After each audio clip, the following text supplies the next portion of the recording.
हाथी गया नहीं कि एलिफेंट आ गया, ठीक है। मतलब हंटा वायरस को डिस्कस किया 2-3 दिन हुआ था कि इबोला वायरस आ चुका है, ठीक है। Will discuss everything and it is concerning.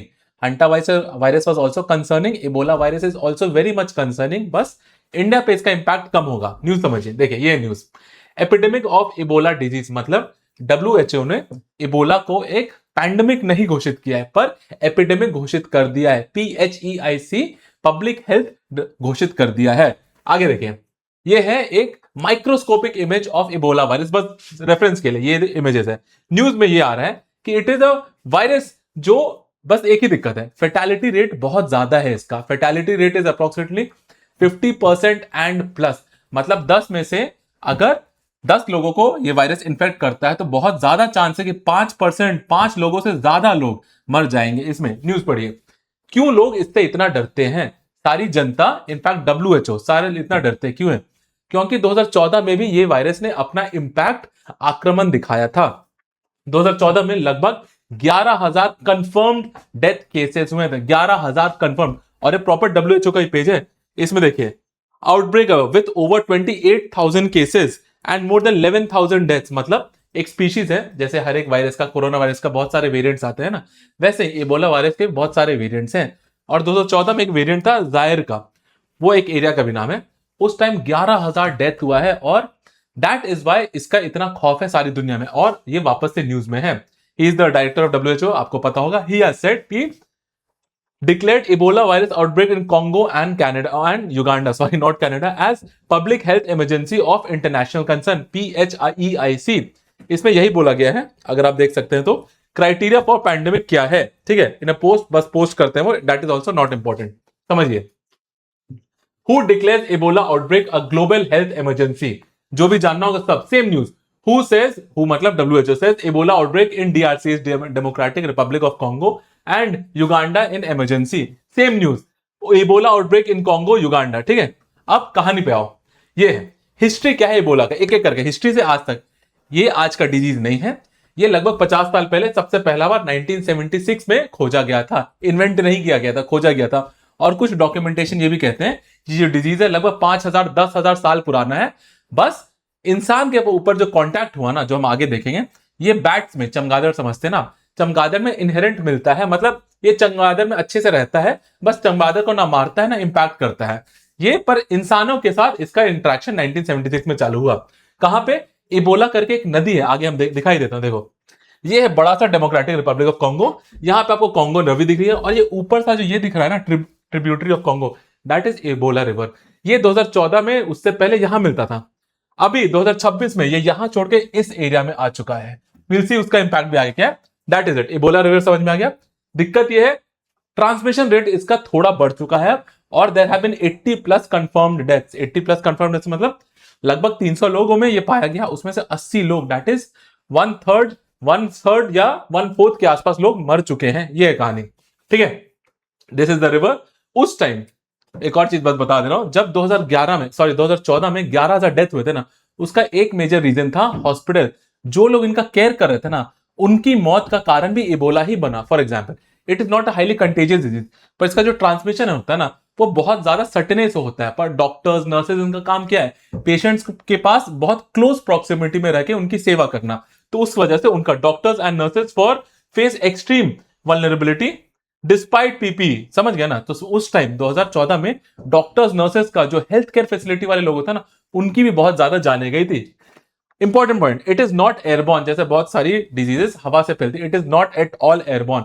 इसमें फैलने के लिए आपको पॉइंट टू पॉइंट कॉन्टैक्ट आना बहुत जरूरी है। अनलाइक कोविड-19 और measles, Ebola does not spread through the air, it requires direct contact. ये एक अच्छी बात है। इसी की वजह से इसका कंटेजियस रेट, मतलब जो फैलने का रेट है ना, वो बहुत कम है। पर अगर हो गया तो मरने का जो परसेंटेज है वो बहुत ज्यादा है। आगे, व्हाट एग्जैक्टली हैपेंड, ठीक है। उन्हें एक प्राइमरी होता है ना, जैसे वो इशू करता है, इमरजेंसी नोटिस इशू करता है कि भाई Ebola has spread in the eastern region. Originally western region में था, eastern region of Congo into Uganda. 80 death हो चुके हैं, 100 आर सस्पेक्टेड, ठीक है। 100 and more than 100 are suspected. इसमें आप उस रीजन का ना डेमोग्राफिक को भी आपको समझना पड़ेगा to understand why it is so viral, ठीक है। This is the map of Africa, political map. यहां पे आपको दिख रहा है democratic Republic of Congo, sorry democratic Republic of Congo.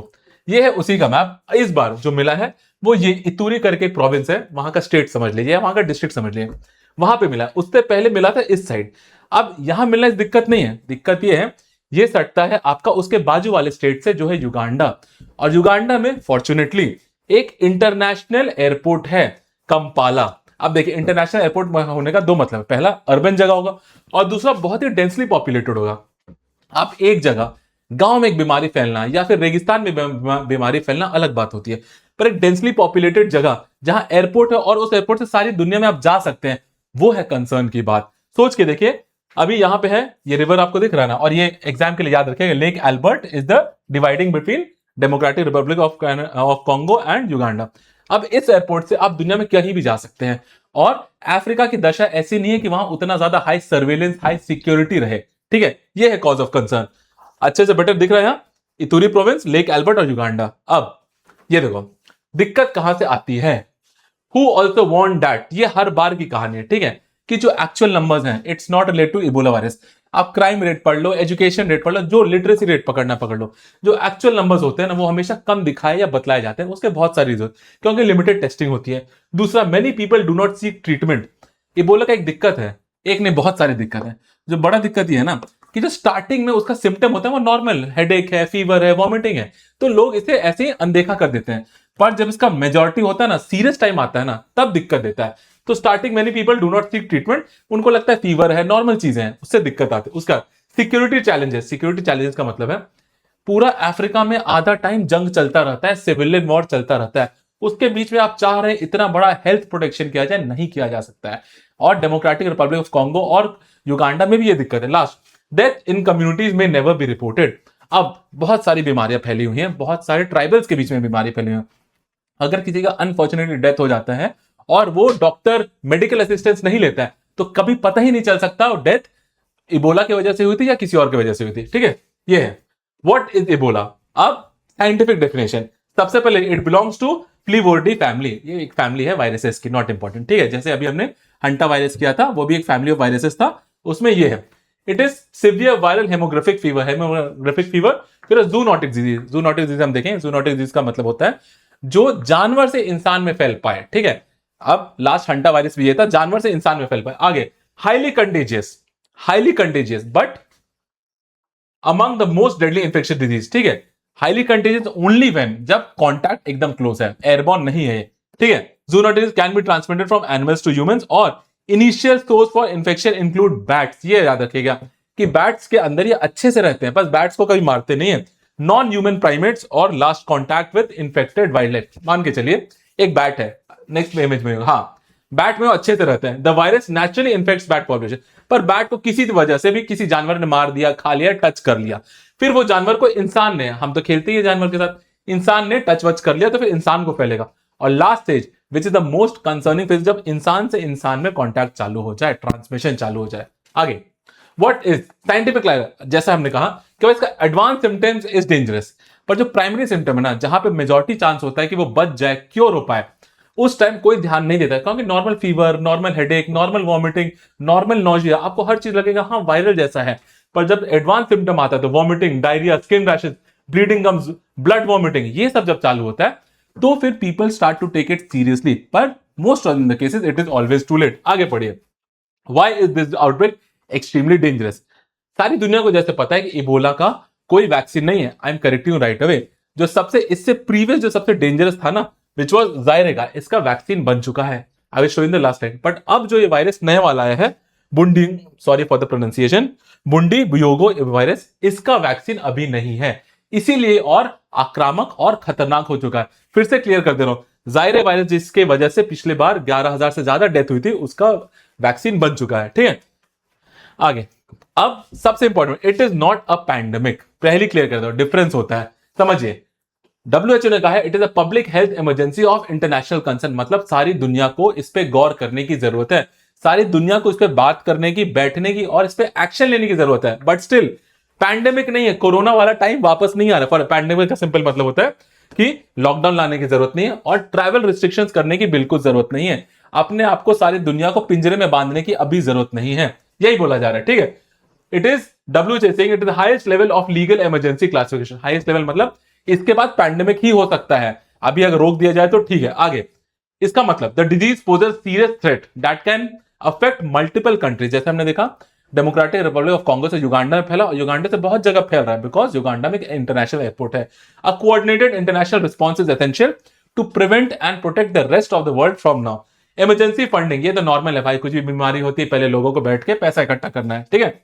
आगे समझो दिस इज स्प्रेड कैसे होता है, ह्यूमन टू ह्यूमन की बात करें, ठीक है। चमगादड़ से किसी जानवर में, किसी जानवर से इंसान में, और इंसान से इंसान में कैसे होता है, स्ट्रिक्ट बॉडीली फ्लूइड्स, ब्लड से, सलाइवा से, वॉमिट से, सीमेन से और स्वेट से, और ये सब के लिए आपको डायरेक्ट कांटेक्ट में आना पड़ेगा। It can also spread, also not necessary, touching से भी हो सकता है। और आगे हम देखेंगे जब कोई इंसान मर जाता है तो उसका लास्ट राइट्स करते टाइम भी बहुत सारे प्रोसीजर फॉलो किए जाते हैं अकॉर्डिंग टू सारे कस्टम। हर एक रीति रिवाज में मरने के बाद कस्टम फॉलो किया जाता है, उससे भी ये बहुत ज्यादा स्प्रेड हो रहा है। और during funerals, Ebola does not spread through air, clear कर दिया जा रहा है, it is not an airborne virus, ठीक है। एपिडेमियोलॉजी का मतलब यही होता है वो इंसान टू इंसान कैसे स्प्रेड होता है। It is the study of how diseases affect populations. ये है कहानी कि भाई role of funeral, because Africa में जहां ये फैल रहा है ना, वहां के कुछ लोगों का, कुछ पॉपुलेशन का, कुछ ट्राइबल जनता का अपना ही फ्यूनरल प्रैक्टिसेस है, उसमें शव को धोया जाता है, प्रोटेक्ट किया जाता है। एंड अगेन फैलता कैसे, टच से, यही बोलना चाह रहा है। In many African traditional burial rights include washing of the body and preparation of the body. आप जितना भी किसी पीड़िता, मतलब जो इबोला से मर चुका है या जो इबोला से इन्फेक्टेड है, उसके पास जाएंगे, कॉन्टैक्ट में रहेंगे, टच करेंगे तो आपको भी फैलने का चांस बढ़ जाता है। But because there are funeral rites और people are very sensitive to the culture, funerals often bring people together. सोचिए अब वहीं पे लोग आ रहे हैं मिलने और कोई इन्फेक्टेड पर्सन है, समझ गया ना। Direct physical contact with body during these rituals because virus remains in the body, इसको मार्क कर लीजिएगा। Because the virus remains in the body after death, आप मर चुके हैं, वो इंडिविजुअल मर चुका है पर वायरस उसके अंदर जिंदा रहता है। अगर आपको नहीं पता है, वायरस अपने आप में एक अजूबा चीज है, वो सेम टाइम पे जीवित भी है और मरा हुआ भी है। वायरस को हमेशा एक बॉडी चाहिए होता है जीने के लिए, जब तक वो बॉडी नहीं मिलती उसको वो मरा रहता है, पर उसके बाद जैसे उसको बॉडी मिल जाती है वो जीवित हो जाता है। वो वायरस का अपना एक कैरेक्टरिस्टिक्स है। Because the virus remains in the body after death, funeral can become super spreader events. अब आप सोच के देखिए, एक ओकेशन में इतने सारे, जो कोरोना टाइम में भी यही हुआ था कि भाई इतने लोग वहां मिले और फिर वापस सब जब घर जाएंगे, दूसरे देश जाएंगे, दूसरे शहर जाएंगे, तो सब में फैला जा सकता है। यही है, this was the major factor in 2014 West African outbreak. फिर से याद दिला दे रहे हैं, उस टाइम वेस्ट अफ्रीकन आउटब्रेक था, अब ईस्ट अफ्रीका में फैल चुका है। Ebola is a severe public health threat that requires global attention, it is common कहानी, however it has not been considered as a pandemic. आगे WHO is extremely concern right now, क्योंकि फिर से बोल रहा हूं अब अर्बन स्प्रेड है। देखो एक और रीजन है कि इबोला इतना घातक बन चुका, क्योंकि अभी तक इबोला, और ये फैक्ट है आप माने या ना, इबोला अभी तक वेस्ट वर्ल्ड में या फिर डेवलप्ड वर्ल्ड में नहीं फैला। For example corona developed world में फैलना चालू, तो इसलिए सारी दुनिया ने अपना रिसोर्स सब लगा के उसका वैक्सीन निकाला। Ebola was mostly confined to Africa, जो कि बहुत कम डेवलप्ड है, सामने से बहुत कम डेवलप्ड है। तो वेस्ट वर्ल्ड या WHO को उतना इंटरेस्ट नहीं आता है कि अफ्रीकन लोगों को बचाया जाए, इसीलिए अभी तक उसका वैक्सीन के लिए लोग पागल जैसा नहीं दौड़ रहे हैं। नहीं तो कोरोना टाइम में आपको याद होगा कि सारी दुनिया, पुणे से लेके पता नहीं पेंसिल्वेनिया तक, सब पागल जैसा वैक्सीन बना रहे थे, पर इबोला के लिए ये फाइट नहीं है। और अब अगर ये अर्बन सेक्टर में फैल रहा है तो अर्बन सेंटर से दूसरे अर्बन सेंटर में जा सकता है, एक इंटरनेशनल एयर फ्लाइट लेकर कोई न्यूयॉर्क, न्यू दिल्ली कहीं भी जा सकता है। दैट इज वाई WHO को लग रहा है भाई नहीं, अब हमारे आप तक बात आ सकती है। That is why it is very much concern. Urban outbreak का मतलब होता है ज्यादा भीड़, ज्यादा आबादी, और compare to that less hospitals, ठीक है, समझिए। हाई रेट ऑफ पॉजिटिविटी, ये है अननोन स्केल की, भाई एक बार अर्बन जगह में फैल गया ना तो the amount of destruction it can cause, ये कभी कैलकुलेट नहीं किया जा सकता है। ये है this last point is conflict, this is specific for Africa. देखो अगर कोई डेवलप्ड जगह ऐसा होता ना तो बहुत कुछ ऑर्गेनाइज हो सकता था। फॉर एग्जांपल जब चाइना में कोरोना फैला तो स्ट्रीट लॉकडाउन, हाउस लॉकडाउन तक हुआ था कि सरकार आके घर कोई घेरा मार के, सेलोटेप मार के चली जा रही थी। पर Africa is always under stress, always under tension and always under armed conflict. पूरा अफ्रीका, मोस्ट ऑफ अफ्रीका हमेशा सिविलियन जंग में लगा रहता है, एक पार्टी दूसरे पार्टी से लड़ता रहता है। उस बीच में आप नेशन वाइड लॉकडाउन क्या स्ट्रीट वाइज लॉकडाउन नहीं लगा सकते। ऐसे टेंस आर्म सिचुएशन में किसी को बताना कि भाई बीमारी फैल रही है, घर पे रहो, बहुत मुश्किल होगा उनके लिए भी और WHO के लिए भी। यही है, this is the most important slide, ठीक है। ये बस ये कहना चाहता है कि इबोला सही में बहुत डेडली है। 10 में से 5+ लोगों का मरना है। कोई कहीं कहीं जगह देखा गया है कि 10 में से 9 लोग भी मर गए, मतलब 90% fatality. But this slide of WHO, यहां लिखा हुआ है source WHO, CDC centre for disease control, USA का। Ebola is more deadly than contagious, मतलब इबोला का जो फैलने का रेट है ना वो बहुत कम है। This is a good sign कि अगर आप जो भी पीड़ित है, जो भी इंफेक्टेड, उससे डिस्टेंस दूरी मेंटेन करें तो आम जनता में फैलने का चांस बहुत कम हो जाता है कंपेयर टू अदर। जैसे HIV का फैलने का रेट देखिए, स्मॉल पॉक्स का देखिए, ये सब का ज्यादा है compare to. That is why उतनी डरने की बात नहीं है, ठीक है। अब ये है वो वैक्सीन का नाम बता दे रहा हूं, दिस इज द वैक्सीन, नाम पढ़ लीजिएगा। इसका क्योर मिल चुका है, बट ये जायरे वेरिएंट ऑफ इबोला था। अब जो ना बुंडी वाला वेरिएंट आया उसका वैक्सीन नहीं मिला है। अब इन सब के बाद इंडिया का केस, ठीक है, क्या अभी तक इंडिया में इबोला का एक भी केस आया है? पढ़िए, ठीक है, 2014 के, it is an old article, 2014 का इबोला आउटब्रेक, जब 11,000 लोगों की मौत हुई थी, उसमें इंडिया का एंगल भी समझ जाइए। Ebola outbreak, Kerala government order screening at airports, मतलब वो कहता है भाई जो भी अफ्रीका से, युगांडा से, डेमोक्रेटिक रिपब्लिक ऑफ कांगो से इंडिया में आ रहा है उसका स्क्रीनिंग करो, बहुत जरूरी है। 16 people arrive in Kerala from Ebola hit Liberia. 2014 की बात है, उस टाइम इंडियन गवर्नमेंट भी, केरला गवर्नमेंट भी कुछ हद तक हाई अलर्ट पे चली गई थी, पर ऐसा कुछ हुआ नहीं, ठीक है। ये ऑफिशियल PIB दिखा रहा हूं आपको। No case of Ebola virus disease has been reported in India so far. एक इंडियन था जिसको अफ्रीका में ही हुआ था और फिर अफ्रीका में ही उसका ट्रीटमेंट हुआ था, ठीक है। पर इंडिया के अंदर एज ऑफ दिस PIB, और आगे हम देखेंगे राज्यसभा का documents, there has been no case for Ebola. Again ये है राज्यसभा का क्वेश्चनिंग, ठीक है। पढ़िए last line, no case of Ebola virus disease has been reported in India. ये 2017 का आर्टिकल है। तो इंडिया को पर्टिकुलरली घबराने की अभी कोई जरूरत नहीं है। हाँ, we have to maintain our precautions. सारी दुनिया की मदद तो करनी है, नहीं तो देख लो हाल कैसा हो सकता है, ठीक है। That is it for today, thank you so much.